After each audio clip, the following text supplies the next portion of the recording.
গতকালকে বেড়াতে বেড়াতে আমরা চলে গেছিলাম মিরগঞ্জে। ওখানে একটা রেস্টুরেন্ট আছে যেটার নাম হচ্ছে রেস্ট অ্যান্ড টেস্ট। তবে ওখানে যাওয়ার কোনো পরিকল্পনা ছিল না আমাদের। ওখানে যাওয়ার পরে জানলাম যে হ্যাঁ, এখানে একটা রেস্টুরেন্ট আছে।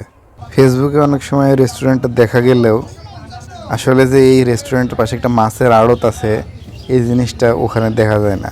অন্য একজনকে আমি জিজ্ঞেস করলাম যে রেস্টুরেন্টটা আগে হয়েছে এখানে নাকি মাছের আড়তটা আগে থেকে ছিল। তো উনি বলছে যে আগে থেকে মাছের আড়ত ছিল, পরবর্তীতে এখানে রেস্টুরেন্ট তৈরি করা হয়। এরকম না যে রেস্টুরেন্টে বসলে মাছের গন্ধ আসবে, তবে হ্যাঁ, আড়তের পাশে গেলে তো অবশ্যই গন্ধ পাওয়া যাবে। বেশ ভালো ডেকোরেশন করার জায়গা, বসার জায়গাগুলো অনেক সুন্দর, আর নদীর পাশে একটা ভালো পরিবেশ আর কি।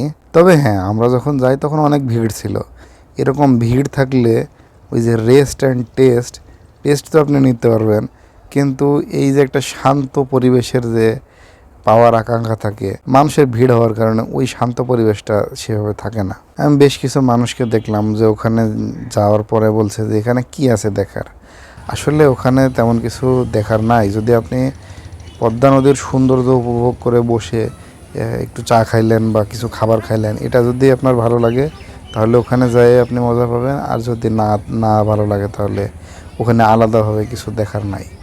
বসার জায়গাগুলো অনেক সুন্দর, ডেকোরেশন অনেক সুন্দর, একটা প্রিমিয়াম ফিল আছে।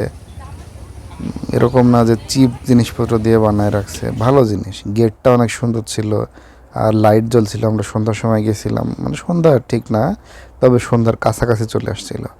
আরেকটা জিনিস যেটা হচ্ছে যে এই যে নদীর পানিটা যেখানে রেস্টুরেন্ট, সেখান থেকে বেশ খানিকটা দূরে।